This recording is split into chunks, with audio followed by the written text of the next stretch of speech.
This podcast is sponsored by nobody. Hey dudes, welcome to Splat from the Past, the only 80s themed hard sci-fi show where things could get totally radical. Now, welcome to 2022. It is the first show of 2022, the new year, and we have a very special episode today. So, about, 9 months ago, I want to say, I was on YouTube watching the ending of Savannah Smiles. That music just makes me tear up every time. And I'm reading the comments, and I see Heather Sutherland, who's the daughter of Hal Sutherland. Ken Sutherland. Shame on me. Ken Sutherland posted that she was happy that everybody was saying nice things about her father's music in the movie, and I was one of them. And so I commented saying, would you like to come on my podcast? And I've never booked an interview through YouTube before, but this is the first time that I did. And she said yes, but it was about maybe 3 or 4 months before I got the reply, because she didn't see it until October. And so I said, you want to be my first guest of 2022, because I'm going to be crowded from here till after Christmas. And she said, sure. So we're going to talk about her father's legacy, because he passed away in 2019 of Parkinson's, unfortunately. But he had an interesting career. He was in the advertising business. He directed, did the music for movies like Savannah Smiles, Papa Was a Preacher, let's see what else, Shadows on the Wall, Dark Before Dawn, Big Bad Johnson, and so forth. And so it's going to be a great conversation. He also wrote a campaign song for Richard Nixon. Boo! I say that with the utmost respect. And it's going to be a great conversation. Heather seems to be a great person, and I can't wait. So yeah, here is my interview with Heather Sutherland.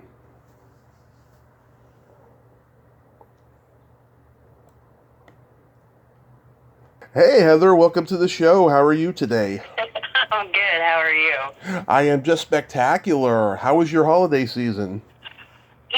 It's kind of mellow a little bit. I live in Oklahoma, Right. so it's really been more of a quarantine situation for me. But, low-keyed, watch the classics. Yeah. It's a Wonderful Life.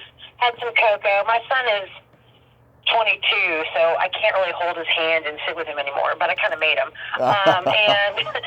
And just kind of chilled out. How was yours? It was one of the best I've had in quite a number of years. Aww, I love that. Yeah, it was just low-key, me and my mom. My brother lives with us too, but he went to go see my nephew and niece up in San Francisco, where we're from, because we live here in Redding, California. And it was just the two of us, and we went to my godparents' house and had prime rib. They're pretty well off, so they can eat prime rib. Oh, God, I did not get prime rib. I'm a little jealous. Yeah, we have it every Christmas with them. And so, yeah, we went up there. We had lots of candy and pastries, and we spent time with our cat and dog. That our dog is new to the family. We just got her back in August, and so yeah, it was just a really nice Christmas. I was going to say, with animals and pastries, I don't know how that could be bad. Yeah, you can't get any better than that. I mean, if that was a bad situation. Yeah. No, that's awesome. You said when you said pastry, then you said dogs. I'm like, I would be there. Yeah. I would hang out with you. Yeah, it was fantastic. Aw, well, I love that. Yeah, I mean, it was a mellow Christmas for me. I think it's just the chill. I'm kind of missing the going out and stuff, but at the same time, I love to hear that kind of situation where, like, hey, we just chilled with my mom. Had a good time, kicked back, that kind of thing. Absolutely. This is such a great honor. This is the first time I've ever met someone on YouTube and done an interview with them. Well, I tell you what's so funny. I got to tell you what is so funny. Well, and it's so sweet for you to even say that, so thank you. Yes. It took me a while to go back to hear some of my dad's music because Yeah. he had Parkinson's and it was kind of brutal at the end, but he went peacefully. So it took me a minute, and then, like, I was like, I haven't heard Savannah Smiles in a minute. Yeah. And I kind of, went to YouTube just because I like the little video clips of the movie and whatnot. And I just did not realize, and you don't think about this, you don't. Yeah. What the music does for people. Like, you realize that it might influence people or they might like it, but when I started, it was the first time I read the comments. Mm-hmm. Like, I never bothered to read the comments. I don't know why. Right. I just didn't. And I was so blown away. And it was nice to meet you too, by the way. Sorry, it was like a 9 month. I think I waited 9 months to respond or something, because you can tell it was like I was not on it that much. But it was pretty long. The people and the comments they made. I literally sat in the car. I was crying for like an hour reading the comments. Like, I named my daughter Savannah. We played that movie every year. Yeah. And I just was blown away. And then when I met you, and I was like, oh my God, this is too cool. So thank you for having me, on your podcast. I literally, I don't know what possessed me, but I just never read the comments until that moment. Well, I'll tell you, I think the reason why most people don't read comments because they're afraid of negativity. I think that's why a lot of people don't want to read the comments. But it was nothing. Yeah, no. Yeah. Yeah, I can understand that, but for me, I think it was just like, for me, it's really hard to hear that particular song. Yeah. It means a lot of different things on a personal note. Yeah. So but I just wasn't thinking about it. But I do agree with you. Like, I don't know. I wasn't thinking that, but I do agree that is a very big situation on the internet.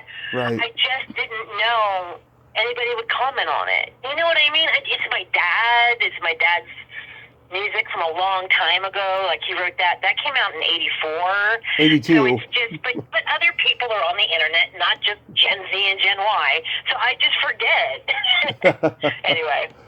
Yeah, I mean, I go back to that song and that movie quite a bit. It's had an impact on my life since I was like 3 or 4 years old. I mean, Can I ask how? Like, I'm really curious. Like, I don't want to have, and I'm not saying that my dad's music did not touch people's lives. It obviously did. But for you all to remember it, you know what I mean? I just love the fact, like, you all remember that. So how did it always just have a place?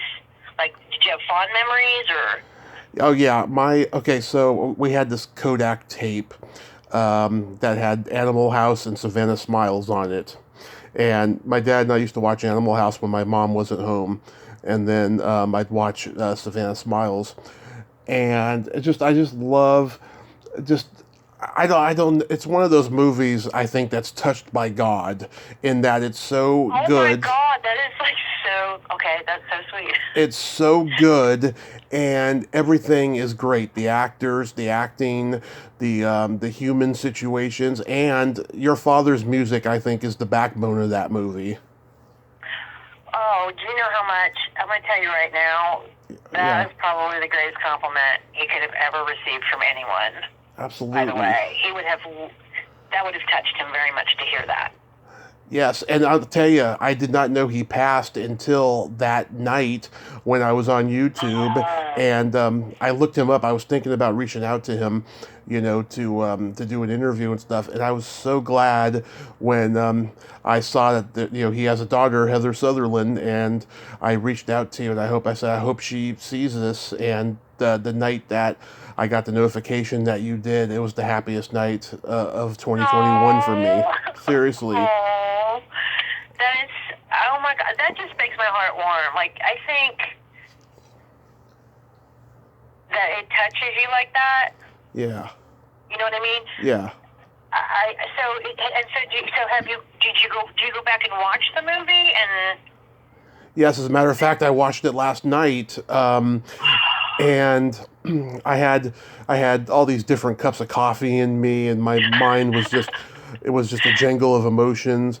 And yeah, it never fails to make me weep. And it makes me laugh out loud too. There's some really funny moments in that movie too. You know, and I tell you what, I don't know if I'm ready to watch the movie again. Mhm. I do want to go back and visit it.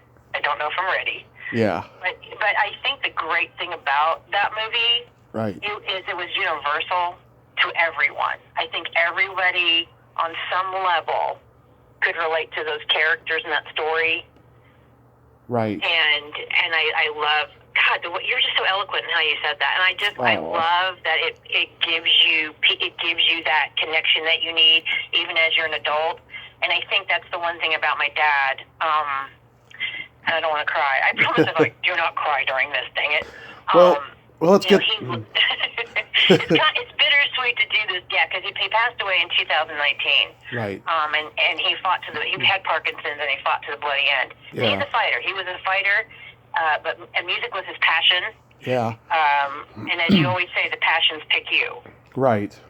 They truly, truly do. So he, from what I understood, started to play by ear at like maybe 4 or 5 years old. Right. And yeah, he was just one of those guys that loved music so much. Oh my God, I have too many stories. I don't even know where to start. Well, let's start way at the beginning and work our way slow. So going back in time, I was reading that your dad originally was on the trajectory of advertising, but it was your grandfather's influence of music that kept him interested in music. Okay, so we'll go back to this. So my grandfather, his dad, Arthur Sutherland, came over here from Canada. He actually got an academic scholarship to Yale. Then he went to work for Time Life magazine when it came out on a weekly basis. Wow. And he was the publishing manager, so he was the marketing publishing manager. He was the manager of that department. I don't know the specific name of it. Right. And so it was, a lot of my dad's family are graduated from Yale, or he graduated from Carnegie Tech. So very intelligent people. Anyway, so my grandfather, but he loved music. So he sang in the a cappella group called the Whiffenpoops at Yale. And he always loved music, and apparently he was the singer of the family. And then he also sang on CBS Radio back in the day in New York. Right. And then when he married my dad's mom, they got married and they had the kids, my grandfather went off to war. And then came back and then started taking my dad to Broadway shows in New York City. So my dad started to learn the love of music. My grandfather definitely taught him that. He took him to, like, my dad was going to musicals at like 6 and 7 years old. Right. So actually I will say my dad's biggest passion is musical theater. Right. And Broadway. So my grandfather, his dad was definitely a huge influence. Yeah, I would say he's the biggest influence. And in fact, his brother, Sam Sutherland, worked for Billboard. He worked for MSN Entertainment. So it's kind of always been in the family, the love of music, the love of producing. My father started out in advertising. Right. That's what he started out doing. He got a degree. Well, he's had a couple of really interesting positions. And he's been offered all kinds of jobs that, like, he finally told me, and I didn't even know this until his later years. Yeah. You know that I don't know how old you are, but I'm probably a little older than you for sure. But I remember the magazines back in the day where they had the picture, and if you could draw it, go to art school. You turn in the picture, and you might be eligible for art school. Right. My dad actually did that to a magazine. Like, they had the thing. He drew the picture exact. He sent it in, and Disney contacted him. Wow. Like, he's been offered he's an incredible artist, too. He's just one of those guys that just could do anything artistically. He could paint, he could draw. Do you know what he couldn't do, though? What? I know you're going to get mad at me, Dad, but I got to be honest. He couldn't sing to save his life. That man could not carry a tune. But he loved to sing, and we let him sing. You know what I mean? Yeah. Could he compose? Could he play? Could he write? Like nobody's business. But could he sing? Oh my God. It was the craziest thing. I'm like, you can compose like Mozart, but you can't sing a lick of it. Yeah. It's funny. During the intro, at first I accidentally called him Hal Sutherland, and that guy, he was an animator and director. So I thought that was ironic that you mentioned the Disney studio. Yeah, I mean, that is funny. And I think that's, I mean, yeah, and believe me, my dad would have loved to have spoken with you, because that Savannah Smiles was definitely, I would say definitely, I think that was the project of all projects for him. And I think you hear that, and I love how you complimented that music. I think that was his heart. I think that was the ultimate piece of his work. Yeah. To me, that represented who my dad was. Yeah. Every single song, like just in every single song. And when Savannah Smiles, it was, and I'll just say this under the radar because I'm just talking to you, that was actually co-written. That was written by both my mom and my dad. Oh, okay. At the time they were married at the time, and she helped co-write a lot of his work. Nice. Yeah, and so it's a little bittersweet. They unfortunately divorced when I was like 5 or 6, but my dad was always in my life. But a lot of Savannah Smiles is about my family and my youth and the things he was saying. A lot of what my dad writes, yeah, like if you listen to the lyrics in Savannah Smiles, my dad is talking. Yeah.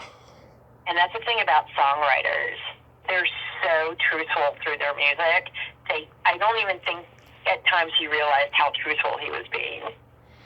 Absolutely, I hear it. I hear the depths of the humanity in his songs, and that's why I think the songs are just so heartbreaking and poignant in that movie.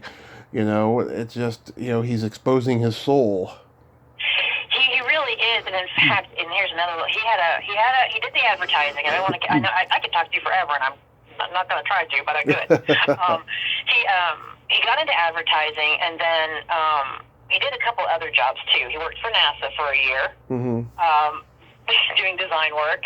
He's different things. But he did advertising, and then he went into his own production company, and he had a production company in Texas called Ken Sutherland Productions. I want to say he had that for about, I don't want to say 20 years, probably a little under 20. Right. He did a lot of jingle work, so he did a lot of 30 and 60-second spot music for like Southwest Airlines, Winn-Dixie. He had some pretty astute clients, and so he did that for a long time. And then in between all of that, he did Savannah Smiles. Right.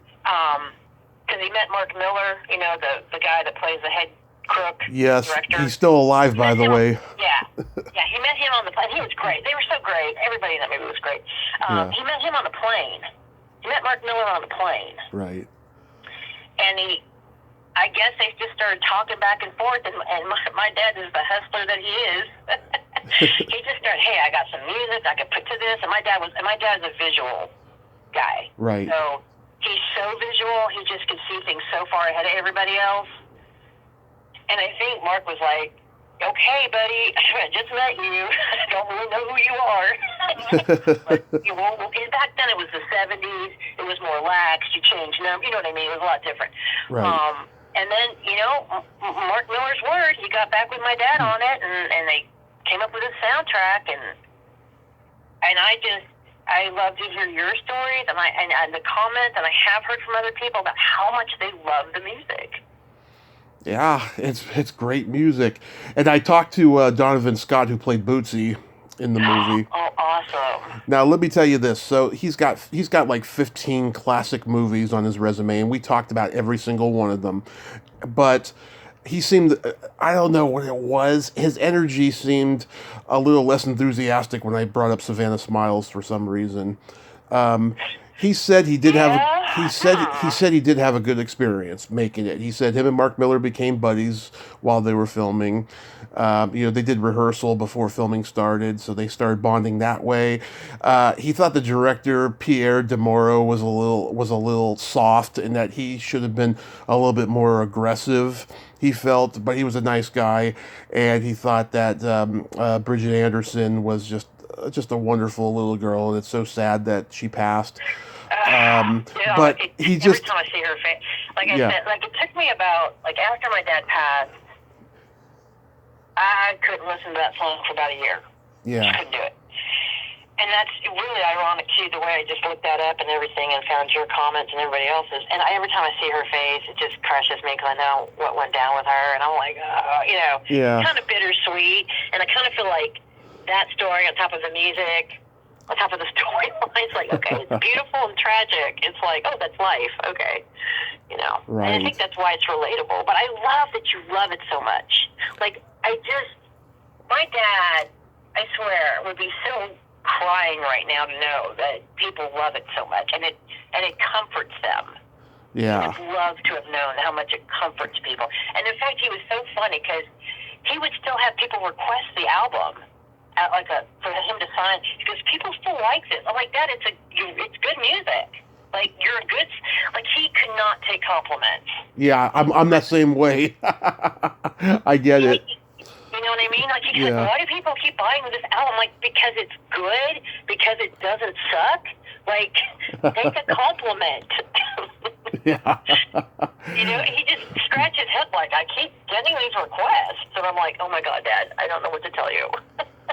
Yeah, I'll tell you, the score has kind of a country blues, Ry Cooder vein to it. That's it's so powerful. That's when it came to it, just like, that was his deal. And in fact, he had Ken Sutherland Productions. He was definitely happening in the 80s. Like, that was, and back then, it was right before we got the samples, back in the 70s. And that was a real interesting, I will say, that's an interesting childhood to have. Vinyl 8-track. Well, just being like, when people would say, what does your dad do? And you tell them.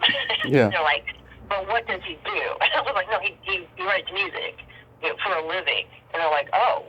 And so when I was a kid, I would go visit the recording studios. And growing up in the 70s, 80s, and 90s, and up to today, it's been real interesting to watch the evolution of the recording studio. Yeah. From back in the day when my dad, say, he had a 30-second spot for Winn-Dixie. Well, and he had his musicians. He had his favorite musicians he'd hire. And you'd have a room for the drums, a room for the guitar, a room for the singer. And you'd have to mesh that. I mean, back in the day, it was like hand-picked. You had to pick all that together.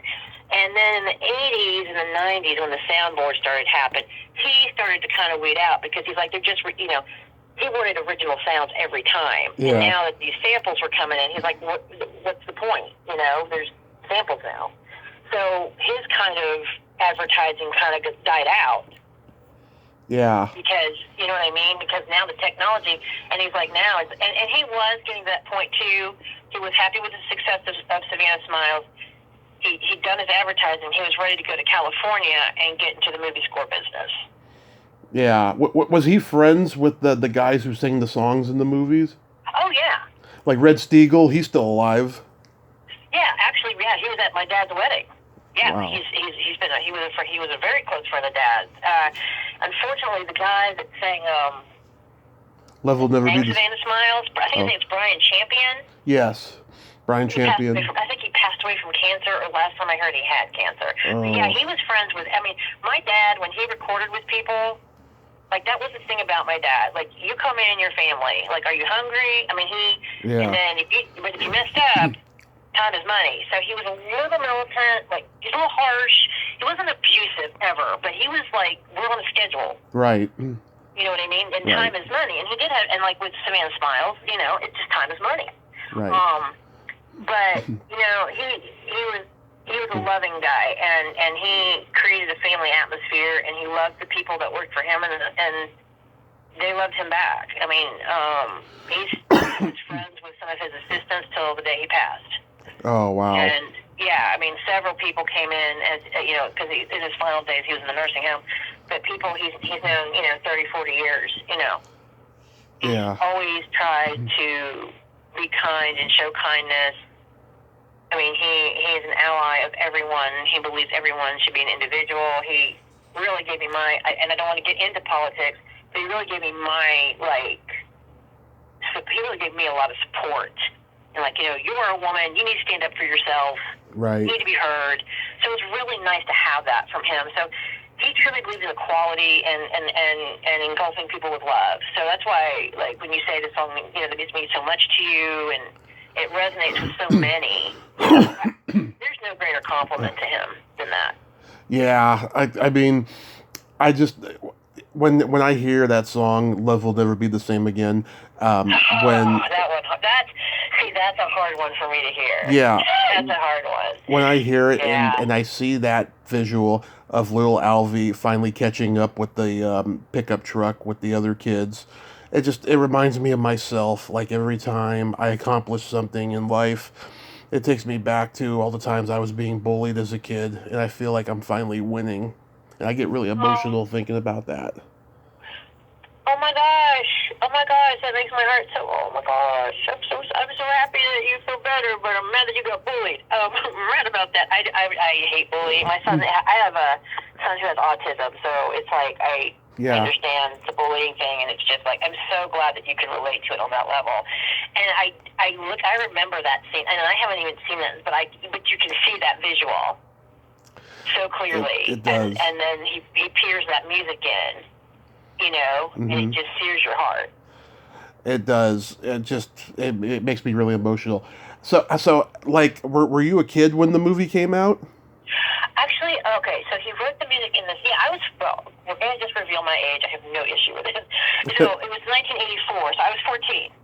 It was 82. It came out. Yeah. You what? It came out in 82. Oh, it came out in 82? I thought it came out in 84.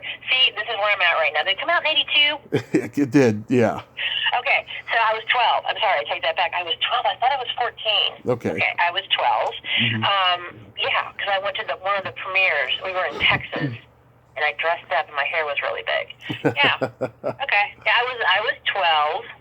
Oh my gosh. Yeah, I guess so. Yeah, I mean, did you love it right away? You know. Yeah, I think I was overwhelmed at the movie theater with him, and there were a lot of adults around us, and I was just trying to be cool, but definitely cried throughout it. I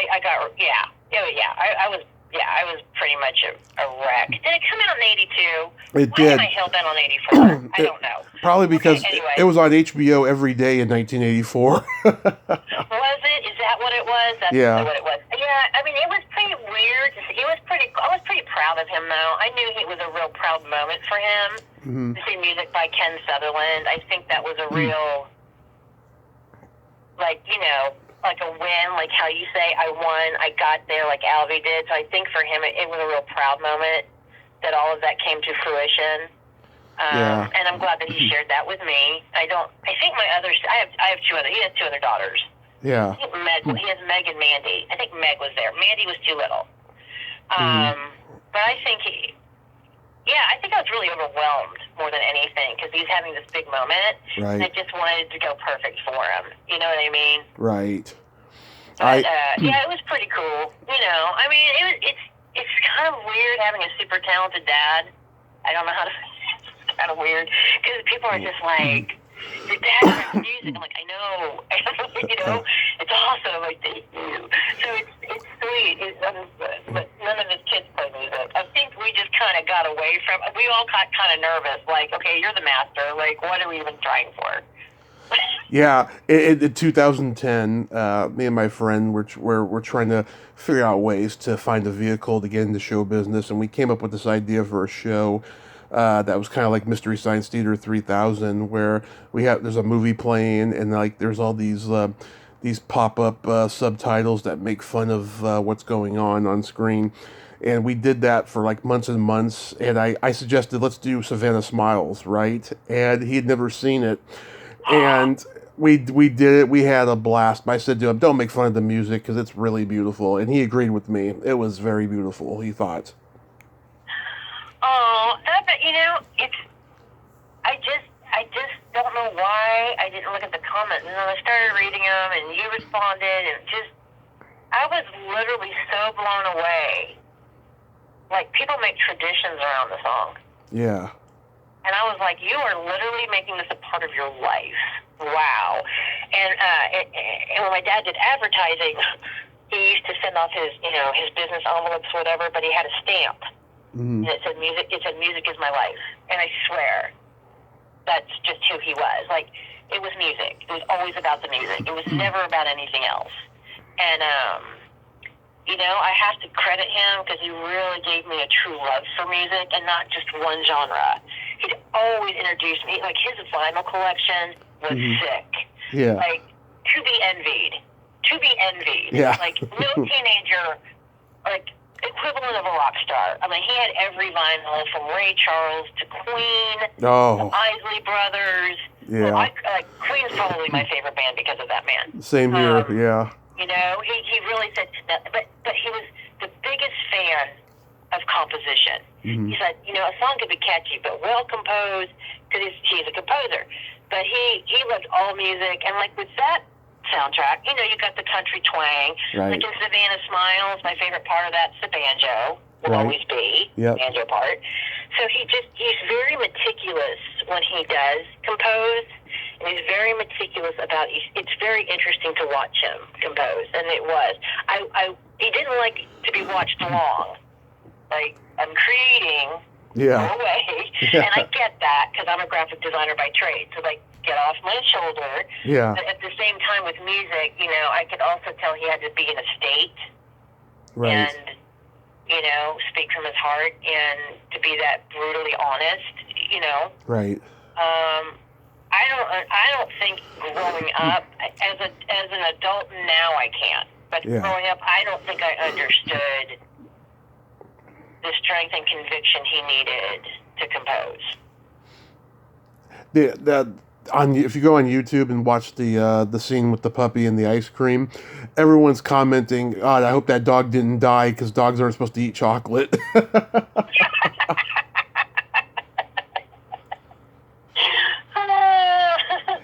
Yeah, and my dog looks like that dog too.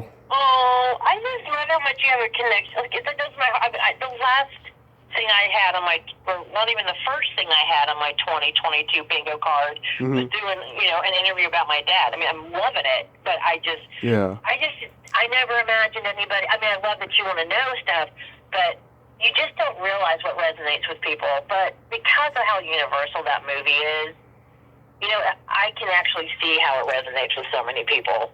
Yeah. I mean, even that porn star, Savannah, she got her name from the movie. You know? I mean, the influence. I mean, it's true. Yeah. I mean, it's touched a lot of people's lives. Yeah. I've mentioned... Yeah, I mentioned the movie to so many people, and they remember it. I love that. But I mean, it's just one of those good films that, like, there wasn't anything really offensive.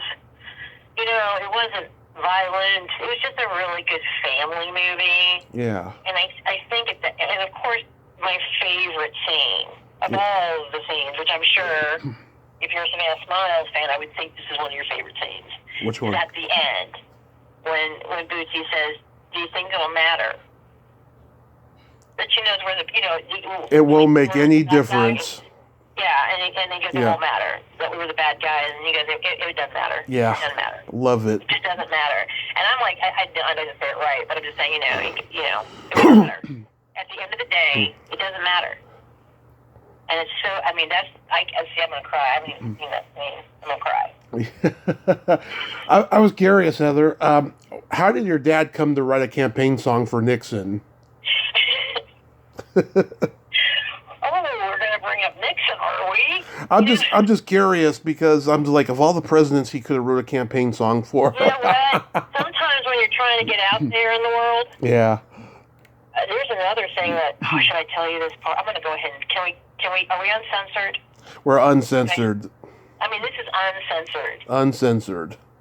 Okay. No limits. Nothing weird, but I'm going to tell you one of my dad's first music jobs. Okay. My God, I hope he doesn't have a bad view, God. He did. Okay.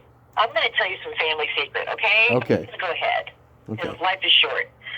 He was trying to get out in the music business, okay? And sometimes you got to do things that aren't always likable or acceptable. Right. So one of his, God forgive me, Dad, one of his first was a porn. He did pornography. He did music for pornography. Okay, I love porn, so no judgment there. But there's more. Okay. But there's more. more. You want to hear the other part? It's not bad. My dad's like he was totally innocent, okay? Okay, go ahead. So he did this porn. I don't know the name of it. There is allegedly some famous people that were in it. I don't know. I'm not going to confirm that or deny it. I was 5. Okay. So the thing about this particular porn, from what I understood, it was Canadian produced and not American produced. Okay. Back in the 70s, that was 2 different laws. Yeah. Okay? In Canada, it was way more relaxed than America was. Yeah. So I think I was about 5 years old. Yeah. So the FBI showed up at our house. Ooh. Wanting to talk to my dad about the crew he was working with, about this particular piece of film. So needless to say, my dad never did that again, and I'm not really sure what happened, but my dad answered the questions. But that was one of his first published works, and that was early 70s. And then I believe he got into contact with an advertising giant. He had a lot of contacts because of my grandfather for Time Life. It's kind of how that works. The contacts is who you know in the industry. Right. That's real. And back then, that was everything. Now you have that and the internet. You can do both. But back then, you had to know somebody who had a phone number, who knew somebody. And my grandfather had a lot of people, very important people, always pass through his office. So there were contacts. I believe when my dad at that time was still working in advertising, and that came about through the advertising agency. That kind of came up on his lap to do, and he took it upon him to do that one. But I knew it was related I know that was related in his advertising agency life, and that was late 60s. When was that out? Late 60s, early 70s. That was probably Nixon? 70, like 68, 69, okay, yeah. 68, 69. So at that time, that was when my sister was here and I wasn't yet. Mm-hmm. That was around Ohio. Yeah, still in the advertising world is where I'm going to put that one. Okay. That was just a connection. It's not something that he wanted to probably do. Yeah. But back then, in those times, he also did some advertising around that time for Exxon. Yeah. At the same time he did for Nixon. I cannot believe you pinned me on the Nixons. Good job. I'm very impressed, by the way, because I wasn't going to mention that. Yeah. It was cool that you did. Oh, no. Have you heard it? Did you play it? No, but I was just curious, I mean, I didn't want to get political or nothing. I just wanted to find out. Just play it. It is so 70s. Yeah. It's like, it's super, like, goofy as hell. You should just for fun sometime. I'll find it. Nixon now, more than ever, and it's just so cheesy in 70s, you'll totally laugh at it. I'll find it. Yeah, I didn't. It's ridiculous, but yeah, it was more of like he wasn't searching for that. It's something that came across his desk because that was the same time he did Exxon, and I remember that because they had records hanging up in his office. Full disclosure, though, I have talked to a couple 70s porn people. It was a crazy time because you never knew when the cops were going to raid the sets. You never knew if the person you were having sex with on camera was underage. It was crazy back then. Crazy. No, I mean, I kind of get the bits and pieces from my mom because obviously she was the adult in that situation and told me the story. But I'm going to tell you something that's hysterical. Sometimes my mom tells me part of the story and then waits decades later to tell me the other part. I'm just being honest here if we're going to be uncensored. Yeah. This woman literally told me, I think right after my dad died, and that's bittersweet too because my parents still loved each other even after they divorced, but whatever.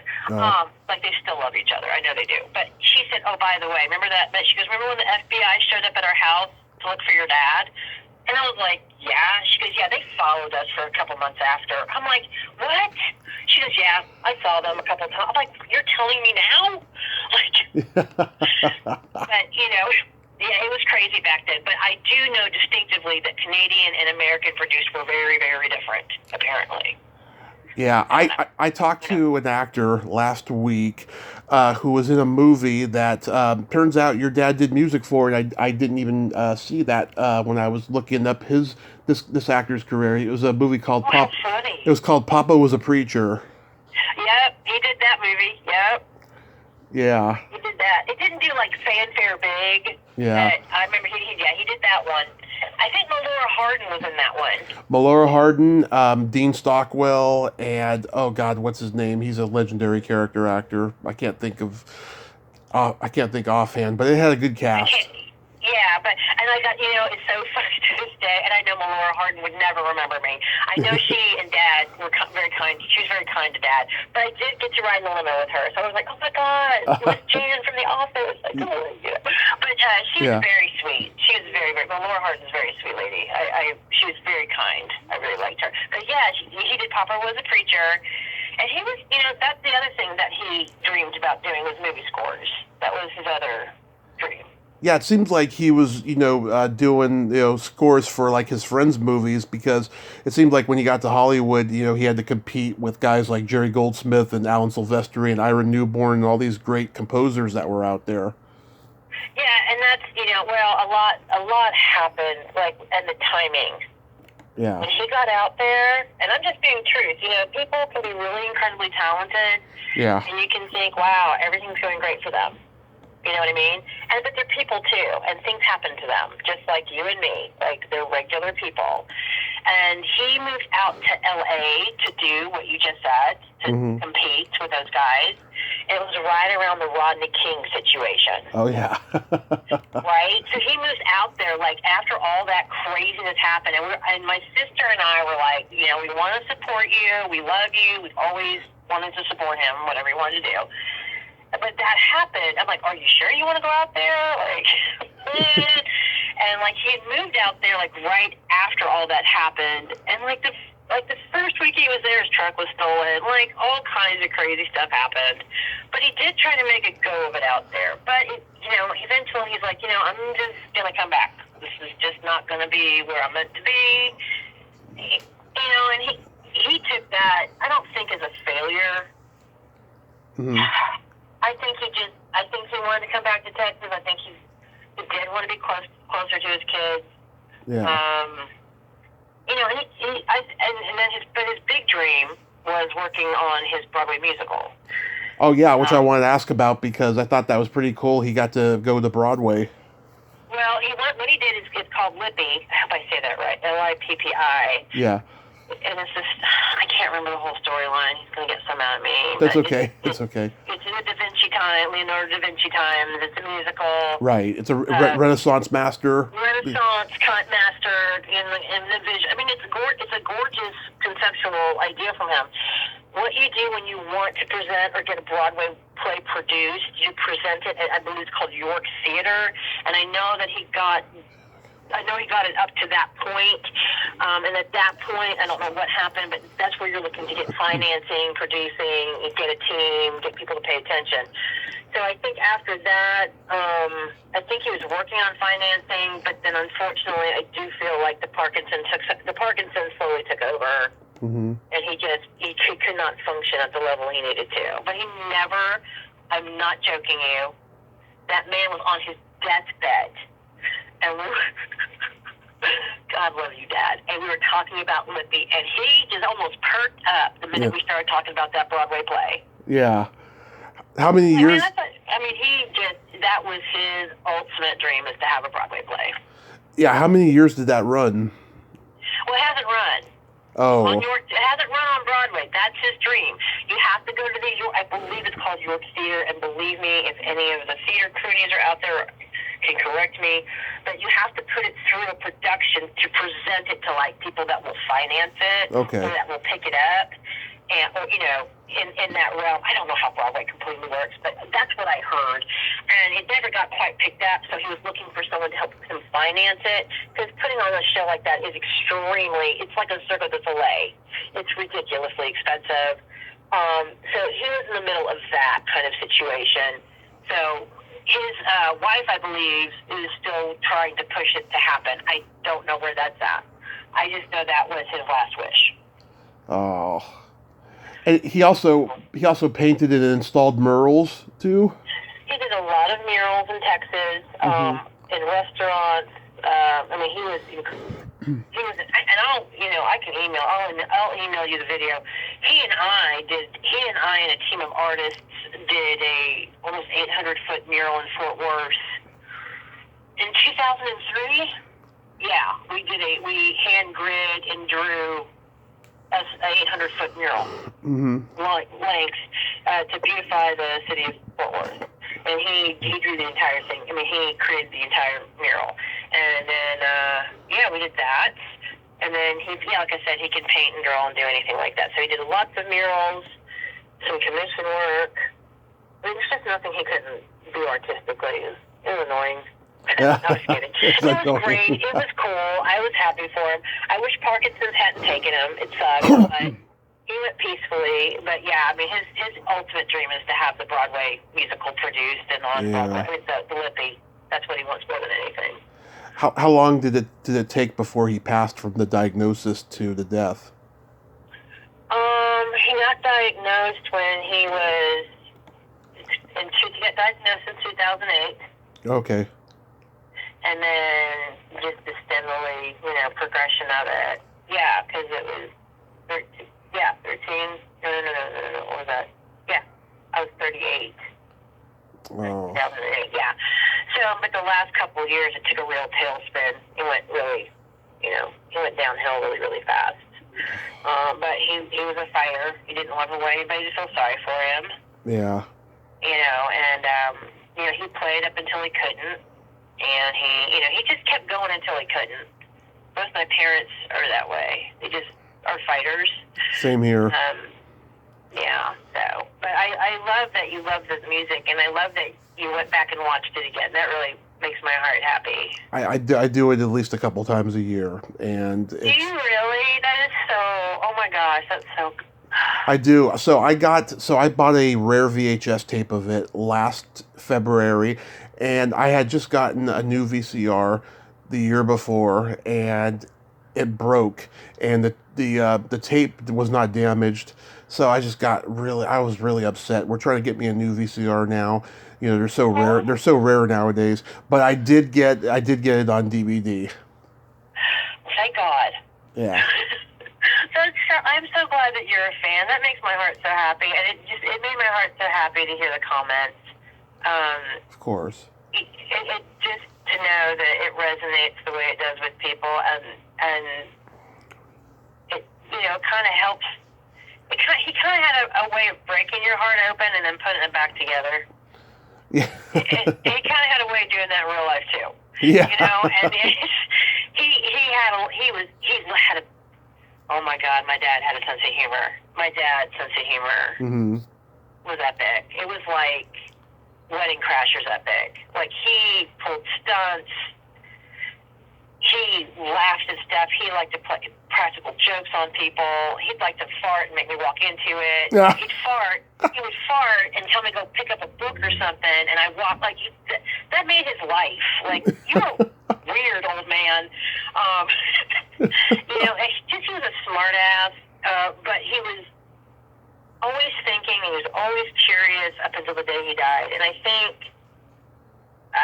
that's why I love the artists and the freaks so much, and the musicians. When your parent is one, they do tell you, question everything, challenge authority, but don't get arrested. But he was always curious until the day he died. You know what I mean? He was never not curious about something. Right. He was a nonconformist artist. I can relate to that. That's what I am with this podcast. I got lots of people on both sides who either love me or hate me. So, I can totally relate. You're speaking your truth. You know what I mean? You're not. Right. You're doing your thing. And so it's either, I love that you're doing that. I think that's so awesome. Thank you. What are you going to do but carry on? You're always going to have one person out there that's just, whatever, okay, I'm not your type of jam. And my dad really tried, like, with that soundtrack with other music. And he loves rock, and he loves classic. I mean, that's the thing about my dad. Like, that whole soundtrack is, like, to me, very country. Yeah. But it works with the movie, as it should. Like I can't tell you how, as a teenager, how embarrassed I was when he would rock out the Def Leppard. I'd be like, I'm going to sing under the seat now. I'm a huge Def Leppard fan, by the way. I saw them live in 2015, right after I got out of the hospital from my car accident. I saw them. Yeah, are they good? I've never seen them. Yeah, they had Styx and Tesla open for them. That sounds pretty righteous. I think my epic concert was Pink Floyd. I gotta say mine was Pink Floyd. I saw Roger Waters once. That sounds cool. Yeah. And then my dad's favorite band was the Eagles. That was his ultimate. Really? That was his ultimate band, the Eagles. He loved the Eagles, huh? And his favorite song on the planet was Desperado. Yeah, I love that song. Yeah, I'm sure that he was could. his jam, and he loves rock, and that's the other cool thing about having somebody that's like an artist for a parent. Mm-hmm. They like your music. Yeah. They'll listen to it and jam with it, and you're like, wait, I don't know how I feel about this. But for him though, the other thing about having a songwriter for a dad is he'll start picking the compositions apart. Okay, this is going to come in on this timing. I'm like, okay, Dad, can I hear the song? Can I hear it without you making a comment? Oh, that's awesome. Yeah. Like, I get the timing. It's 3/4, 4/4. Yeah. Let me jam. So, But, I love that you picked up the Nixon. Yeah, he got a lot of jobs that I think came across advertising in the sense that you need to get this done, you need to do this one. And I just think of all the politicians, it had to be Nixon. Really? Nixon? You pick somebody else? yeah. I always jabbed about. I kind of always jabbed. We laugh about that. My dad was a diehard Democrat, so I laugh. Anyway, he's a That's good. diehard Democrat. Actually, he's just diehard democracy is what my dad is. Well, it's diehard democracy, yeah. Well, at least he left the planet before COVID happened. He'd probably be just disgusted with what's going on. Can I tell you, as much as I hate that he is dead, I am so grateful beyond anything. Yeah. I can't even express to you because I stayed with my dad the last 3 days of his life. Like, I slept in a hospital chair holding his hand, and I just wanted to be there with him. Yeah. I would not have been able to do that. Yeah. And I'm so shocked that we are still dealing with this virus. I just left a friend's house. Her mom's on a ventilator. I'm like, are we done yet? Yeah. So I'm so grateful that he would have been, I think with what's going on just over the last couple of years, my dad was a very passionate man. Yeah. Because my grandfather served he defended Pearl Harbor, my grandfather did. So my dad and my whole family we're very, as you are, we're very patriotic. We love our country. We support our troops. Right. You know what I mean? So my dad's just very passionate about protecting that democracy. And I know he would have definitely, gotten vaccinated and worn his mask. So I'm so grateful that I had that time before because I can't imagine, that happening now and he having to pick, one person having to say goodbye to him. Yeah. Instead of his whole family. So I really, God, yeah, I totally feel that. I hope you're staying safe out there. Oh yeah, we have a low death count over here in this side, and we're an awesome governor. That's why. Well, we have a fully we're fully vaccinated. We've been boosted. I just hope it wasn't a mistake, though. I'm just worried about that. But other than that, I mean, everything's fine. We're being safe here, and things have opened up. Yeah. We're just taking precautions because you know what? You got to take. I'm in Oklahoma. It's solid red. It's whatever. I just stay to myself at this point. I just kind of keep to myself. Mm-hmm. Because it's just. My mom's older. I'm around her a lot. She's 81, and I just very protective of her and my son. So I just try to keep it low and don't go around big crowds. Are you the oldest one? No, he has a daughter named Meg. Mm-hmm. She is 3 years older than me. Okay. She's 55. I am 52. And then we have another sister. Her name is Mandy, and she lives in Texas. And she is, how old is she? I should know this. She'll be 42 in February. And then he did raise a stepson. And I think they were in touch up until he died. And his name is Travis. Mm-hmm. And Travis is, how old am I? 52. I think he's 48, and he's in Texas. Okay. And then he has 3 grandsons, and they are all here. Well, no, I take that back. One's in Colorado, and 2 of them are here. He has 3. Well, they're all like 20 and over. Yeah. Seems like you all got into the Southern lifestyle. Well, I originally, I don't know if it's, Oklahoma's a cheap place to live. Right. My dad came to Texas with my mom in the early 70s because he was going to work in an advertising agency. And then he decided to make his own mark out in music. And then some things got a little rough between my parents. And then my mom said, I'm done. And so my mom and my sister and I moved to the East Coast for a while. But my family from both sides are originally from either Pennsylvania. My dad's side's from New York. My dad was born, Ken was born in New York City. And then my mom's from Pennsylvania. So originally I'm from the East Coast. But yeah, I've lived most of my life either in Oklahoma, and I've lived in Texas too. And my dad's lived mostly in Texas and New York. Yeah. He loved Texas, though. He didn't like how it was getting towards the end. It's getting kind of crazy down in Dallas. But yeah, I heard. yeah, it's a whole new world down there, man. But he loved Texas. He loved the people of Texas, and like he spent a good amount of his time there. And then my mom and my sister got married, and we came out here, and we've just kind of been in Oklahoma in the center, and kind of that way I was close to my mom, and then my dad's 4 hours away, so I kind of stayed center with that. And my sister Meg is here, and then my sister Mandy's in Texas. So it was Oklahoma or Texas, one or the other. Yeah, before the pandemic started, I was, making plans to, travel during this time. I wanted to go to places like Texas and New York and places I'd never been. And when I was in the hospital, my mom said, I want to go to Europe. I want to go to Italy before I die. And we didn't get to do any of this stuff, but it's my goal, next few years to travel. I would. If you have the chance, you know what I mean? Mm-hmm. It's definitely, God, yeah. Can you imagine how much we take that for granted in a way? Oh yeah. We've had all this chance to travel. Right. So you're a graphic designer, you said? Yeah, by trade, yeah. I do freelance graphic design by trade, but I do a couple of different things. Nice. I do a couple of different things. COVID's been a very weird beast for my employment, but I'm about to start a new job here in a couple of months with a friend of mine who's decided to start a business. So she's decided to recruit me. Nice. Yeah, so we're gonna start her business, and I used to work for her. It's a long story, but her family owned a business. I worked for them. It got knocked out by a tornado. Because if you're in Oklahoma, they got they got a nice settlement. Then they retired. Her parents owned it. She co-owned it. It was a granite company. Then I thought they were all going to retire, and then she called me up. She goes, "We've decided to buy an inn by a lake." And I was like, what? So they bought this restaurant bar / inn by a lake out here in Oklahoma, and they're going to completely remodel it. And I'm along for the ride.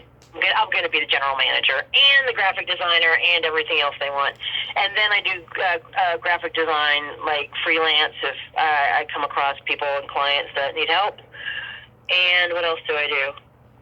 That's it for now. And then I try to take care of my son. Oh. My sister Meg does marketing.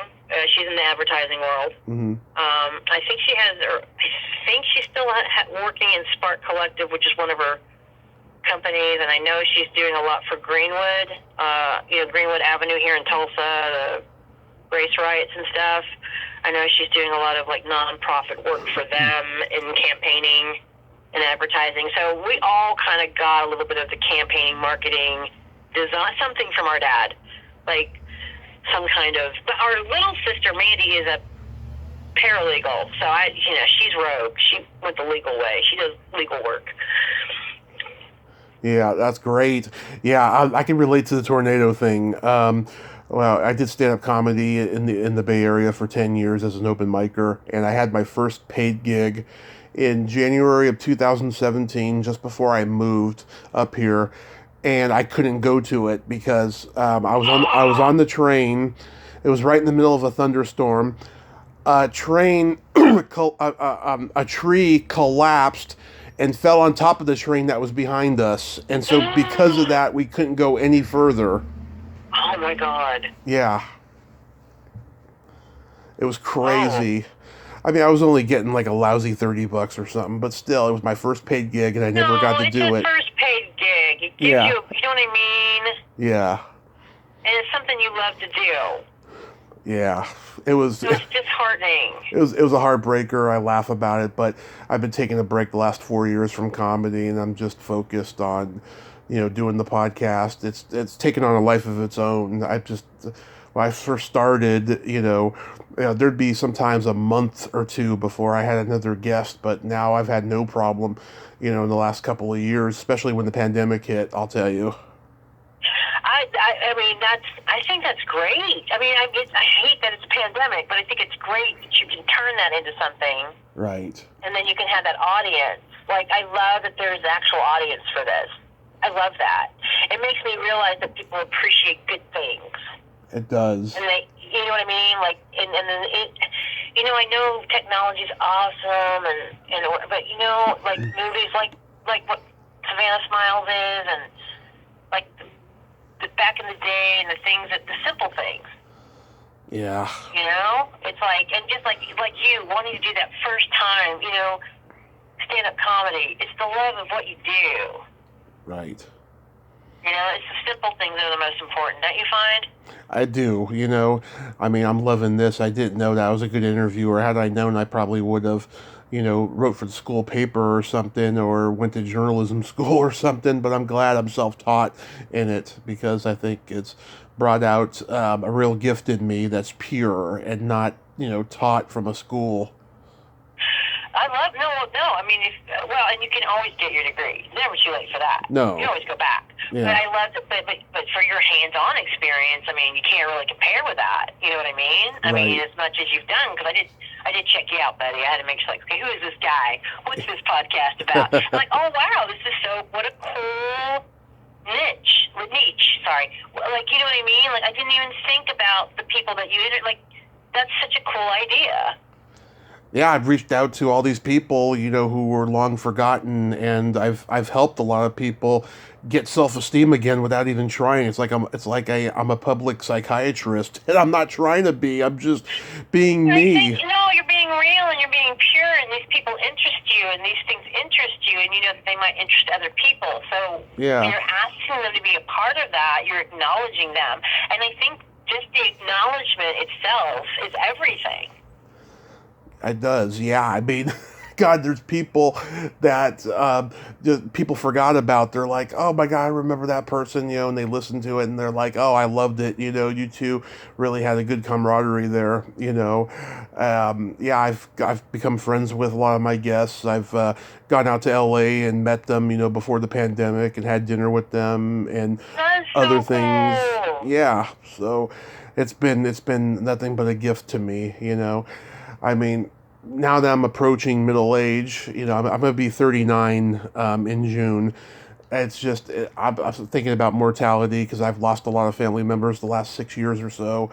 And I just hope I accomplish everything, before, it's my time. Because, it was my time during those 30 days that I was in the coma. Oh, wow. Okay, that's a lot. Yeah. Wow. 30 days. I see. Well, God bless. I'm glad you're here. And wow, so your perspective, that's such an amazing thing, because what a gift you have now. Mm-hmm. Coming through that incredible thing, for you to see how precious everything is. Yes. And how precious it is. And I envy you a little bit. Not that I hate that you went through that. Mm-hmm. That you have that keen perspective of, you can lose this in a heartbeat. Mm-hmm.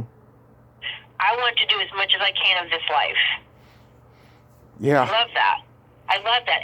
And you have time, sir, because obviously God wants you here. And yes. You have time. It will come. I have no doubt. I mean, my Lord, I was on a list of people you interviewed. You are hustling. Well, yeah, and plus, when you move up to the countryside over here in Reading, it's just, there's nothing to do, and the people here are very, they're very, nothing to do. Yeah, there's nothing to do up here. They're very conservative, very judgmental. I'll tell you, the only thing I've done up here is go to my apartment pool, right? And it's all 20-year-old millennials who are just, they get so offended when you challenge their beliefs, which are so friggin' short-sighted and so stupid regarding anything political or social that's going on in the world, that they just, they just laugh at you and make fun of you and all of that stuff. And so, I just like, okay, I'm going to create lots of content in my room, and that's going to be my life as long as I'm living up here in Reading before I get out of here. So that's what I've done. But you know what? That is your life, and that's how you create it. Yeah. And I can, I understand those generations. The thing that's interesting and on that perspective, when they make those kinds of comments to you, right. Here's the tragedy. Not only is it tragic because it's just not kind, and you should always try to be kind no matter what you're doing. Right. But number two, the fact that those generations, and I'm not being slight when I say that I'm Generation X, all your influence is by the internet. You're not picking up a book. You're not opening up a page. Right. You're not forming your own opinion. You've already assessed the situation that you know nothing about. Right. Nothing. You know nothing about the situation. You don't know anything. But yet you've made the summation and the judgment already. Exactly. Because you clicked on your phone. Exactly. Period. They believe everything that they read. That is it in a nutshell. You have already condemned somebody. You have no idea the universe they are. You have no idea the circumstances. You've already made your verdict because you've been clicking on your phone. You don't know them. You don't know them. Right. But those generations, and I'm not being mean when I say this, are only digitally influenced. They know nothing else. Exactly. Nothing. And the parents of those generations allowed it. Exactly. And some of them are pretty damn smart. Some of them are.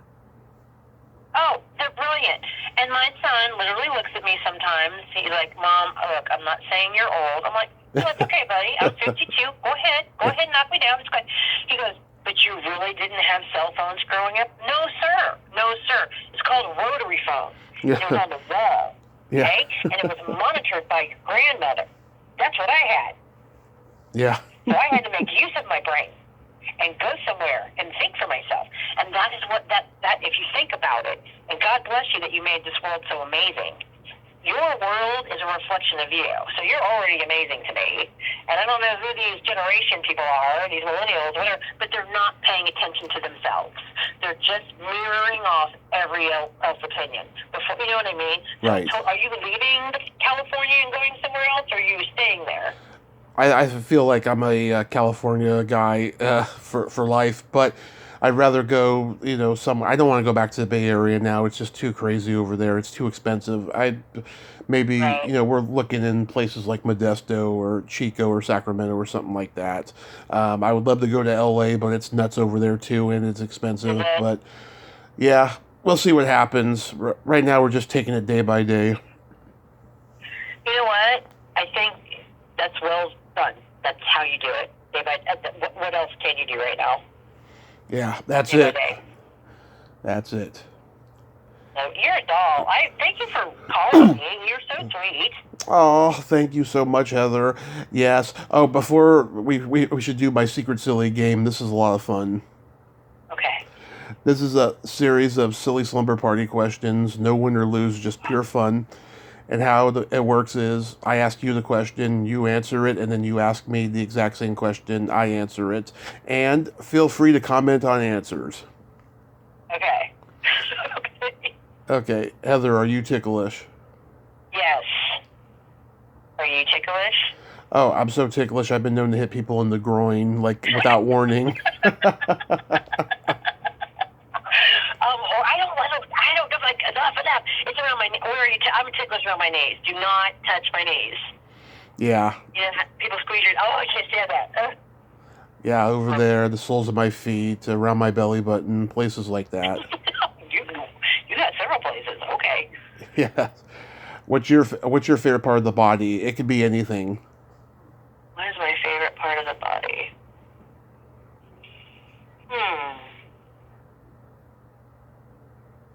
The side of the neck. Yeah, that's a good one. Like portraits, the sloping, the side to the shoulder blade is probably my favorite part of the body. I know, it's probably strange, but what's your favorite part of the body? Oh no, I've heard that one many times. People think this one is strange. I love the belly button. That's okay. You like the belly button? Yeah. I mean, it's a mystery. It's like a universe within the universe. Exactly. You know, I mean, yeah. What's going on down there? Yeah, someone told me recently it's not a body part; it's just an indent to prove that you were born, basically. And I was like, yeah, but they could be in different shapes and look, you know, attractive or unattractive. They're just really interesting, you know. He likes the belly buttons. Interesting. Yeah. What color are your toenails painted? I don't paint my nails. What color are yours? Right now they're nothing, but about 3 months ago they were lavender. Ooh, I love lavender. I bet it look pretty. I do like lavender. I get too OCD and I'll pick, well, not on my toes. I'll pick the nail polish off my fingers. Right. So I don't, yeah, I'm kind of bad with nail polish. I'm not the best nail polish person. That's perfectly understandable. What would you say is your best personality trait? Oh. You mean personality disorder? Wait, no, I'm just kidding. I'm really not joking, and I should be. What's my best personality trait? You know, I'm going to say this, and I don't know that it's a good one. Mm-hmm. But I'm very tenacious. Like, if I have to fight for something, or I need to do something for my son, and people say it's impossible, or I can't get it done, or it's going to take too long, I will find a way. Like, when someone says it can't be done, I'm like, oh, really? Really? I'm just very tenacious. I guess I'm a real fighting kind of person. Like, I will not give up. And I probably have to commend my mom and dad for that one. Oh, love it. So what is your best personality trait? I have empathy and I have no filter. You know what? I think you win. Because to have those, I have empathy, but to have no filter completely, like, I envy you on that one for sure. I do. My son has no filter. He has no filter. He will literally, like, I'm going to say this, and I'm not trying to hurt you, but this is, and I'm just like, I don't want to get mad at him. But he's right. He's right. I think I love people with no filter. Well, I mean, it's worked well to my advantage to people in show business that I become friends with, you know. This is an industry full of free spirits who aren't easily offended, and they love a good body joke, you know. And I've always been that way. And you know, I have Asperger's syndrome, but I think if I didn't, I would still be the same way because everybody in my family is like it too. My son has the same thing. So yeah, no, they probably cherish you. You're probably so straight with them. I'm like, oh my God, you're telling me the truth right now. Yep. Yeah, I mean, and you know, there'll occasionally be somebody who doesn't want to hear the truth. They want to be placated. I just don't have the ability to do that. I know, and you probably freak them out. I love that because you're like, no, this is how it is, and you're not being mean. You're just literally telling them this is how it is. Yeah, I am not capable of being mean to hurt people's feelings. I'm mean because I exude tough love. That's what I do. When someone's asking you to do something, and that's the beauty to me. When my son, he's going to tell you what he thinks. It doesn't matter if he's not wanting to upset me, and I know that. Yeah. So like the other day, I swear it's the best scenario I can give. I was getting a little emotional. I am. I'm a lot like both my parents too. Yeah. And he said, "Mom, I love you, but that really isn't worth getting that upset over." Yeah. And he was right. And I had to sit in myself for a second and go, you know what? I'm going to take it down a notch. He's like, yeah. And he's not being mean. He's like, you're stressing yourself out. You don't need to. Take a step back. Right. But I love that you're that. I love that you've made your life like this. I'm sure your friends from the Hollywood would love you because you're like being real with them. And no offense to Hollywood, but we know how Hollywood is. We do. We know how it's not what it appears to be all the time. So when you have somebody very honest and forthright going, hello, it's probably very refreshing. Yes, and I'll tell you too, there are people who are just like me in Hollywood that lost a lot of work because of who they are, that I've become very good friends with, that we could just tell each other anything and just have great conversations. I mean, I love that. I hate that they lost work. I love that they've connected with you, though, and I love that it's created this source of a community that you all can be there for each other. I love that, and especially during COVID. I really love that. Yes, and you have nothing to worry about because they all landed on their feet and they're loving what they're doing now, whether they're still acting or they're writing or doing whatever that they do, you know. But yeah, I mean, I've uncovered the darkness of Hollywood on this podcast. Oh my God! Well, I'm gonna, I have been wanting to come back and listen to. Can I get your notifications now? By the way, Yeah. So I love that you have the variety you have of guests.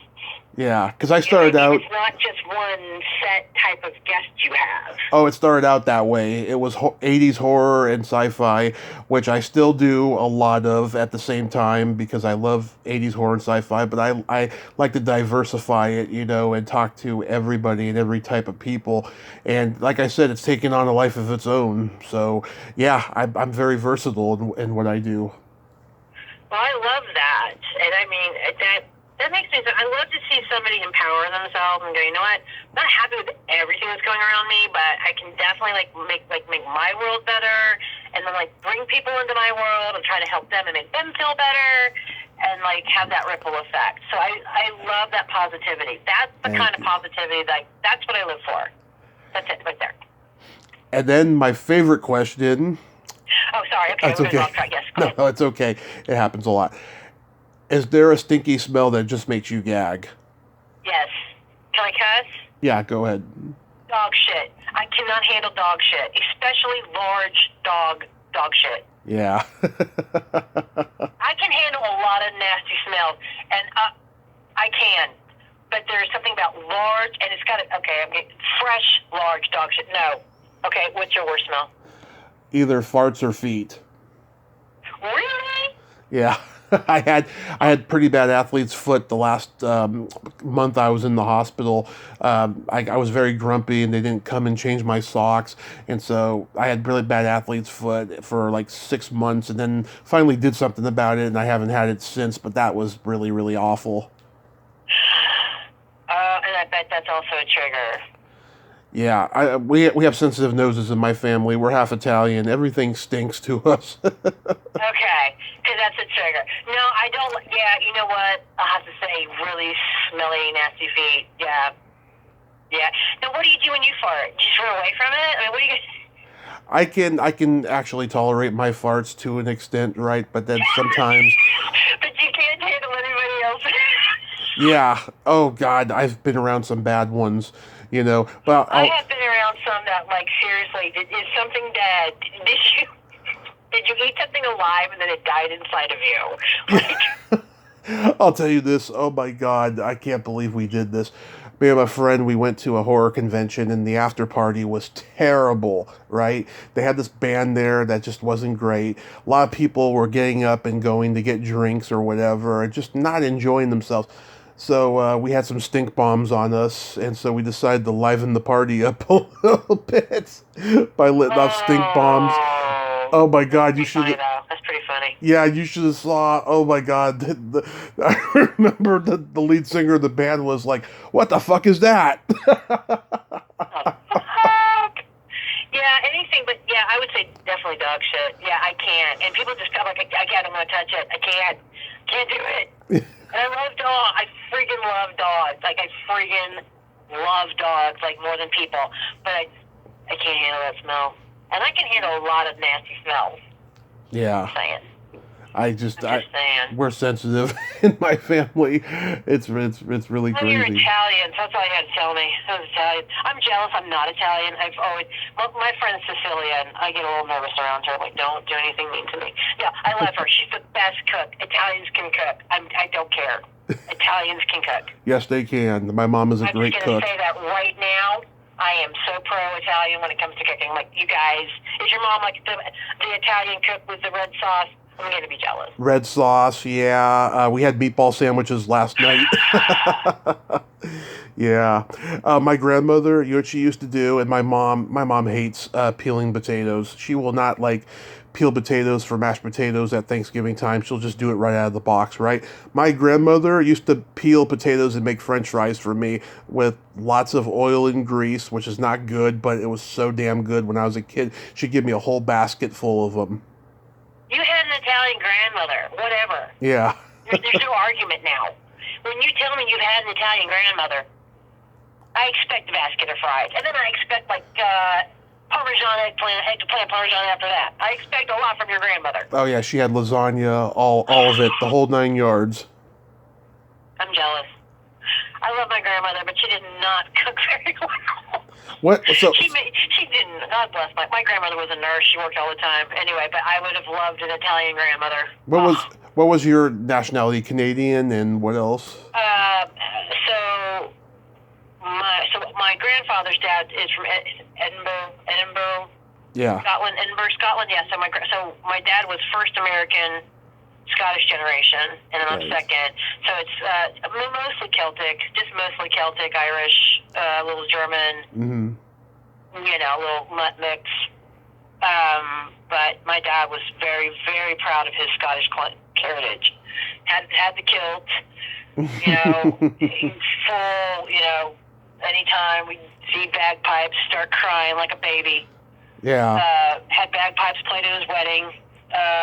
When he married my stepmom, that was his thing.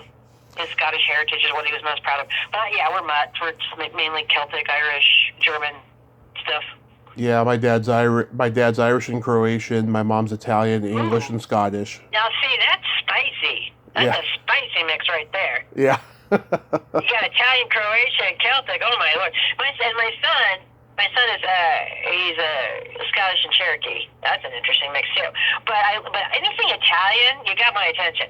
You just do. Yeah, I love Italian food. The people can be a handful sometimes, but I love the food. That's why I love Italians. Because they say what they think. They talk with their hands. Yes, that's what I do. That's what you do. I talk with my hands, and people have mistaken it for, unnecessary aggression because they don't know the Italian side of my heritage, because you're fully expressing the words that are coming out of your mouth. Exactly. And they have more meaning when you start moving your hands with it.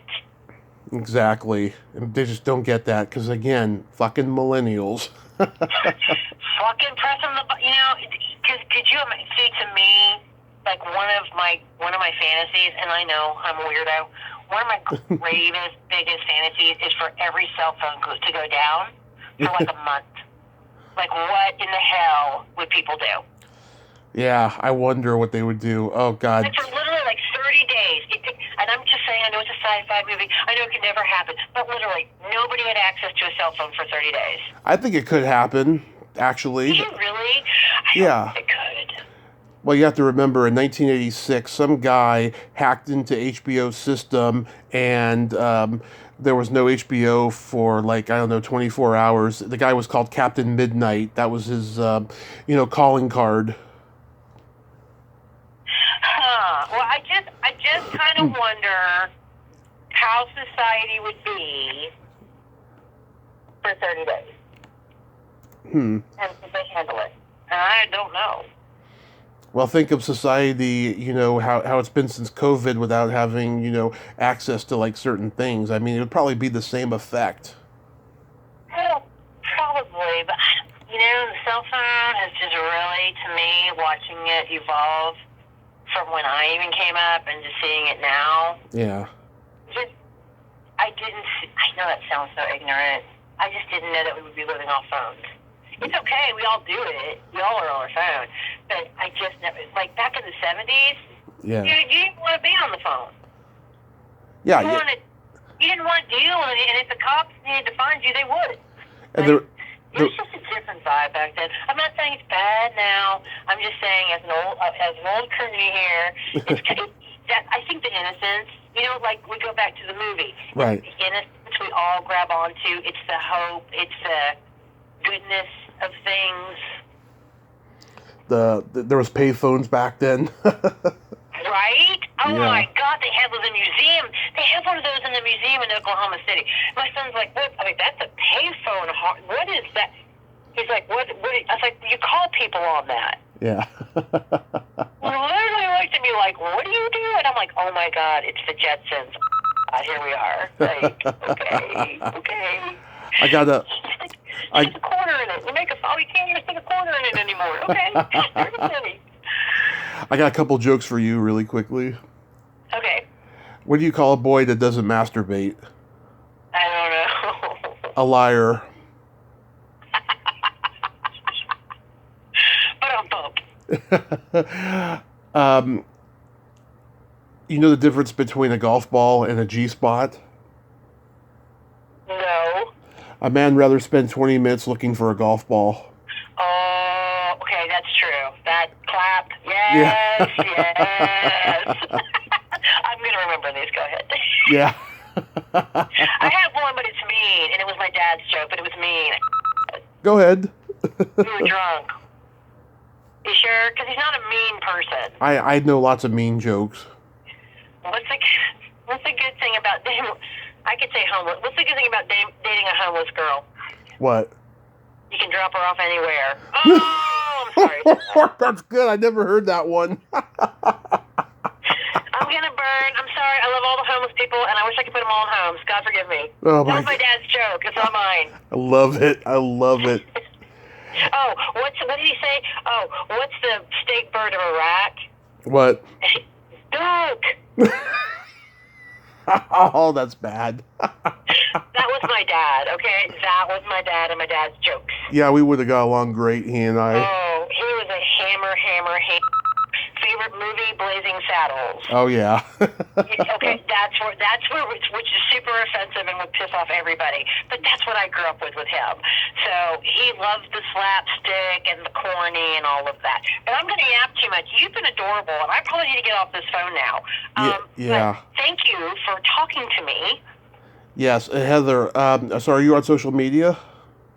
I have the TikTok, and I have the Instagram.